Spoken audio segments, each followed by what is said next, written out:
총나라가 결국 멸망했습니다. 황제는 무릎을 꿇었고 제갈량의 아들은 전사했죠. 정말 모든 게 끝났다고 모두가 그렇게 생각했을 때 말입니다. 바로 그 잿더미 속에서 단 한 사람이 마지막 불꽃을 피워 올립니다. 오늘 이야기는요, 바로 그 장렬한 최후와 모든 것이 꺼진 뒤에 찾아온 새로운 시대의 서막에 대한 이야기입니다. 네, 맞아요. 총나라는 이제 지도에서 지워졌습니다. 하지만 제갈량의 유지를 이어받은 마지막 대장군, 강유. 그의 마음속에선 아직 전쟁이 끝나지 않았어요. 그에게 이 패배는 끝이 아니었습니다. 오히려 가장 위험하고 대담한 계획의 시작이었죠. 자, 그럼 첫 번째 막을 한번 열어볼까요? 겉으로는 아주 평온해 보이는 이 항복의 뒷면에서 과연 어떤 무서운 계획이 꿈틀거리고 있었는지 말이죠. 지금 촉의 수도 성도에는요, 아주 미묘한 긴장감이 흐르고 있습니다. 촉을 정벌한 두 명의 위나라 영웅, 등회와 종회가 한 성 안에 같이 있거든요. 근데 이 둘 사이가 영 좋지 않아요. 서로 자기가 더 큰 공을 세웠다고 생각하니까요. 그리고 그들 사이를 마치 유령처럼 떠두는 한 남자, 바로 항복한 강유가 있습니다. 그는 패배자의 얼굴을 하고 있지만 그 눈빛만큼은 승리자들의 목을 노리는 칼날처럼 번뜩이고 있었죠. 강유는 이 절체절명의 상황에서 진짜 삼국지 역사에 길이 남을 엄청난 계책을 하나 세웁니다. 이름하여 2호 경식.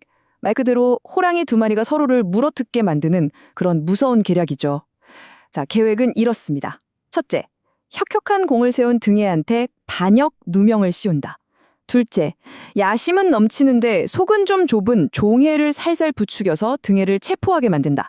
셋째, 그 혼란을 틈타서 등해의 군대를 싹 장악하고, 그리고 마지막 넷째, 위나라의 반기를 들고 다시 한나라의 깃발을 세운다. 이야, 이거 정말 숨막히는 계획 아닌가요? 강유는 종회에게 슬쩍 접근해서 이렇게 속삭입니다. 장군이야말로 천하의 주인이 될 인물입니다.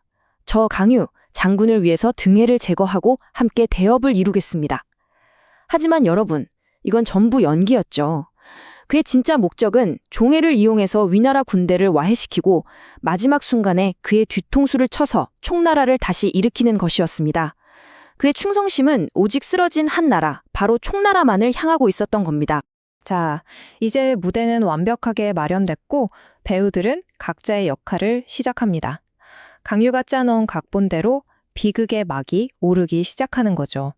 종해는 강유의 부추김과 또 자기 자신의 야망에 눈이 멀어서 결국 사마소에게 등해가 반역을 꾀합니다 하는 거짓 보고를 올립니다. 그리고 순식간에 군사를 움직여서 등해를 덮치죠. 평생을 위나라를 위해 싸운 노장 등해는요, 정말 한순간에 역적이 되어서 죄수용 수레에 갇히는 신세가 되고 맙니다. 너무나도 허무한 영웅의 몰락이었어요. 자, 이제 눈에 가시 같던 등해가 사라졌습니다. 서쪽의 모든 군권이 종회의 손아귀에 들어왔죠. 그는 더 이상 본색을 숨기지 않습니다. 위나라 장수들을 한자리에 쫙 모아놓고 선포하죠. 나는 사마소의 역적지를 토벌하고 새로운 나라를 세울 것이다. 네, 강유의 계획대로 종회가 드디어 반란의 깃발을 든 겁니다. 모든 것이 강유와 종회의 뜻대로 흘러가는 것처럼 보입니다. 하지만 여러분, 거짓과 배신으로 세운 계획이 과연 끝까지 순조로울 수 있을까요? 이 거대한 반란에는 아주 치명적인 균열이 숨어 있었습니다. 이제 이야기는 클라이맥스로 치닫습니다. 단 며칠 만에 모든 것이 와르르 무너져 내리는 그 피비린내 나는 혼돈의 현장 속으로 한번 들어가 보시죠. 이 반란은요, 정말 믿을 수 없을 만큼 짧고 굵게 끝이 납니다. 첫째 날, 종회가 반란을 선포하고 위나라 장수들을 감금해요. 둘째 날, 종회가 우리를 다 죽일 거다 하는 끔찍한 소문이 병사들 사이에 쫙 퍼져나갑니다. 셋째 날, 공포에 질린 위나라 병사들이 오히려 반란을 일으켜서 종회를 공격하기 시작하죠. 그리고 넷째 날, 이 모든 사건의 중심에 있던 3명의 영웅이 모두 죽음을 맞이합니다. 천하를 다 가진 줄 알았던 종회. 하지만 그는 자기가 지휘해야 할 병사들의 탈에 온몸이 꿰뚫려서 죽음을 마주합니다. 수많은 화살과 창에 찔려서 그의 야망은 그냥 한 줌의 먼지가 되어 사라져버렸죠. 이 모든 것을 계획했던 강유, 그는 반란군 사이를 해치며 싸웠지만 수가 너무 많았어요. 중과 부적이었습니다. 그는 하늘을 향해 탄식합니다. 내 계책이 실패했으니 이 또한 하늘의 뜻이로구나. 그러고는 스스로 칼을 뽑아 목숨을 끊습니다. 나중에 죽은 그의 배를 갈라보니까 쓸개가 보통 사람의 몇 배나 되었다고 하죠. 그만큼 그의 담력과 의지가 정말 대단했다는 뜻입니다. 이렇게 총나라 부흥의 마지막 꿈도 완전히 사라져 버렸습니다. 그러면 억울하게 누명을 썼던 등에는 어떻게 됐을까요? 그는 죄수수레에 실려서 수도 낙양으로 압송되던 중이었습니다. 하지만 종회의 부하였던 위관이 훗날 보복이 두려워서 부하를 보내 등해와 그의 아들을 길 위에서 살해하고 맙니다. 결국 이 피비린내 나는 반란의 승리자는 아무도 없었습니다. 서쪽 땅에서 영웅들이 이렇게 피를 흘리며 쓰러져 갈 때 위나라의 수도 낙양에서는 아주 차가운 정치적 계산이 새로운 시대를 열고 있었습니다.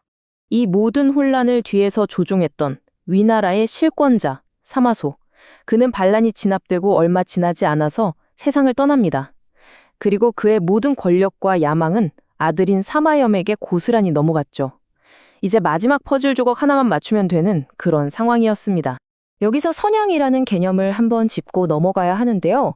글자 그대로 보면 왕이 덕 있는 사람에게 평화롭게 자리를 물려준다는 아주 좋은 뜻이지만 이 시대의 선양은 사실상 힘 있는 신하가 황제를 협박해서 왕위를 빼앗는 일종의 정치적인 쇼에 불과했습니다. 여기서 정말 흥미로운 지점이 바로 이겁니다. 예전에 조조의 아들 조비가 한나라 헌제를 압박해서 황제 자리를 빼앗고 위나라를 세웠잖아요. 그런데 수십 년이 흐른 지금 사마염이 똑같은 방식으로 조씨의 마지막 황제 조안을 압박해서 왕위를 빼앗습니다. 역사가 마치 거울을 보는 것처럼 똑같이 반복되는 그런 순간이죠. 결국 조비가 세웠던 위나라는 45년 만에 막을 내리고요. 사마염이 새로운 황제 진무제가 되어서 진나라의 시대를 선포합니다. 삼국시대의 한 축이 이렇게 허무하게 무너져 내린 것이죠. 생각해보면 참 씁쓸하죠. 강유의 그 필사적인 저항도, 종회의 거대한 야망도, 등유의 혁혁한 공도, 결국엔 한 가문이 다른 가문을 밀어내고 권력을 차지하는 거대한 흐름의 일부에 지나지 않았던 셈이니까요. 이제 천하에는 동쪽에 오나라만이 남았습니다. 위와 촉을 모두 손에 넣은 진나라의 통일은 시간 문제처럼 보입니다. 하지만 여러분은 어떻게 생각하시나요? 과연 피로 세운 왕조가 진정한 평화를 가져다 줄 수 있었을까요? 그 마지막 결말은 다음 이야기에서 직접 확인하시죠.